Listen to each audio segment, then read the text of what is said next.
Hi friends! My name is Andrea Kay, and I am a children's librarian at the Franklin branch of the Johnson County Public Library in Franklin, Indiana.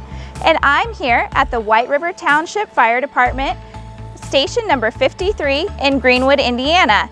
And we're going to go on an exclusive tour. Let's go! Hey, welcome to Firehouse 53. I'm here with Chief Dale. How's everybody doing? So we're going to give you a tour of the firehouse here. This is our brand new firehouse. We just moved in around Thanksgiving of 2019. So we've done some things to try and make it, because this is our home away from home. Every third day we are living here for 24 hours. So a third of the year we are here. So this staircase here, one thing you're going to see we're really proud of, and this is something we worked hard on, and Matt was one of them you'll meet in a little bit, is this thin red line flag we made out of Firehouse. It's 17 feet tall, and it's something we're very proud of. We want to remember all of our fallen firefighters, so this is our little tribute for them. Plus, we are very patriotic and we love the American flag and what it stands for. So. And very passionate in our mind is 9/11. September 11th is something very dear and true to us. Some people on the job now don't even, they weren't even, like, they were young, so they don't even know, but we always want to memorialize them. So we got a local artist made that with a chainsaw, and then we've got another area inside of here. So this is where we live for 24 hours a day. We got a little display area right here, and this shows our crews. This is A shift, so we have 3 different shifts, A, B, and C. So again, we work 24 hours a day, and then we're off for 48. Firefighter Cody he's prepping lunch for us now. This is our kitchen area.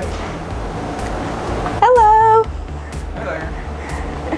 So we have a fully stocked kitchen, and we have our own refrigerators. And the one thing you'll notice is we have a commercial style oven, because we do like to cook, and we do that because it is a family. The firehouse table you can see right here is a very huge part of us. This is where we do our meeting in the morning, and this is where we eat and we break bread at least twice a day. We've got a living area here. That's an awful lot of recliners. Yeah, we have 6 people staffed here. And so we have a couple extra, but sometimes we like to sit down and watch a movie together, watch a show. So we've got a little patio out here, and you can see we've got burgers on the grill going right now. Those smell really good. Yeah, this patio has the best sunsets in Johnson County. We can see them every night. And we'll proceed down this way, and then we'll go to our bunk room areas. And what these individualized bunk rooms is you're assigned it, and it allows for some privacy, some getaway time. So each person is assigned a locker, and then we have extra storage, and then there's a bunk in that bedroom over there. It gets you time to get away. This part of our job is we want to make sure that everybody has some time that they can, have to themselves, whether they want to study, whether they want to take a nap. Sleep deprivation is huge, because there's calls in the middle of the night, we go on them. How often does that happen? Just about every night. We go on could be 1 call, it could be 5 calls after midnight. But generally during the day we do, this firehouse will do between 3 and 7 calls a day. Medical, car accidents, fire alarms, fires, things like that. What time do you usually get here in the morning? Our shift starts at 7 o'clock in the morning, but we always get here by 6:30. And why we do that, it's just a tradition, is we get here, as soon as we get here, like I relieve the lieutenant from A shift. So I take his fire gear off the engine and I put mine, and that way if there's a call that comes out late, right, he can still get home and get the kids on the bus or go to an appointment or something like that, so that they're not getting back here at 7:30, 8 o'clock. And then, so that's just a fire service tradition that most fire departments do, and we just continue that. It's courtesy. Right. And here we are with firefighter Matt, and he is going to show us how the pole works. So there's not too many of these around. You need to know how to use it if you're ever going to be, if you ever do become a firefighter, and you need to practice. So the way this works is it goes by weight. So once I put my weight on it, it opens the doors. All right, that's how I know the next person is off the pole. So when I'm coming behind and I see those doors are up, that means I know that I can go down the pole. So I'm gonna actually go down the pole so you can see what it looks like. So here we go.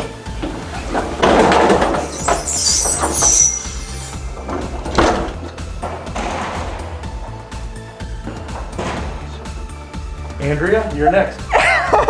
Employees only. Gotta follow the rules. Oh my. So every time the medics go out, does the fire truck go too, or? Yeah, almost every call that comes out gets both the engine and the ambulance. So if it's a EMS call where somebody's sick, chest pain, bleeding, unconscious, all those things, they get a fire engine and an ambulance. That gets the maximum amount of personnel on the scene quick versus waiting for others to come in if you need more help. So here we have we call it a study. It's got 2 workstations. It's got a table in here. This allows for our members, to complete reports, do any online trainings that we have, study. So this is a captain out of California, Palo Alto, Mark Von Appen. He came up with this 4-phrase saying, and it just sticks true. He teaches it, but it's, the big 4. We have our own mission and vision statements here and our own core values, but this one, do your job right, treat people right, all in attitude and all out effort, it just really explains it all in a nutshell right there. So this is a book I love, and this is when I was telling you I used to do that reading, No Dragons for Tea. I love this book. It's a great little fire prevention book. And I first got introduced to it at the Franklin branch of the Johnson County Public Library System. And we're here with Life Safety Officer Craig, and he's going to show us around the admin portion of the fire station. Come on this way, guys. So this is our office area that we have, and this is where our chiefs and other chiefs, our training chief and our ops chief, and that's our dog Ruby Sue. She's one of the people. If you get to our website, you can see her on there. Hi, Ruby. See if she'll come up and visit us. Hi, Ruby. We made friends earlier. Oh, such a good girl. Yes, you are. One of the key things we show the kids when they come to the station is this. If you look at all these different fire patches, these are from all over the country. And we collect them and give them out to each other. And that's the kind of patches that you'll see later when we talk about our uniforms, because we keep them on our B-grade uniforms, Class A uniforms, and our turnout gear. So you'll see some of those. As I said, these are all the offices. They're not that exciting for kids, but this is where a lot of work gets done. And this is our training chief's office right here. This is one of our small rooms here that we have meetings in. So when we have to make some big decisions sometimes, a small group meetings, we come in here. This is where we have our people come up here, and everybody that comes to the public, if you have a question, you can come to the fire station. This is a 1952 truck. It is the same as the first truck we had. And the first truck that we had that was like this was a 54. So this is a very, very old truck, fire truck. And as I was telling you earlier, it does not drive very quickly. 35 miles an hour, about top speed. And you're going to take me for a spin in this later, right? That's the plan?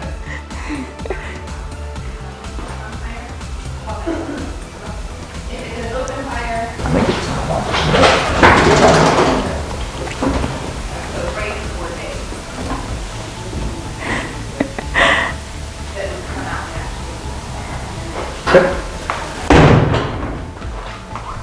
Yep, and that's some of our older style helmets. And there's some even older ones I can show you in this case up here. The one off to the right is one that we still have. It's a New York style, it's called, and the other ones are called modern. But we don't use the modern style.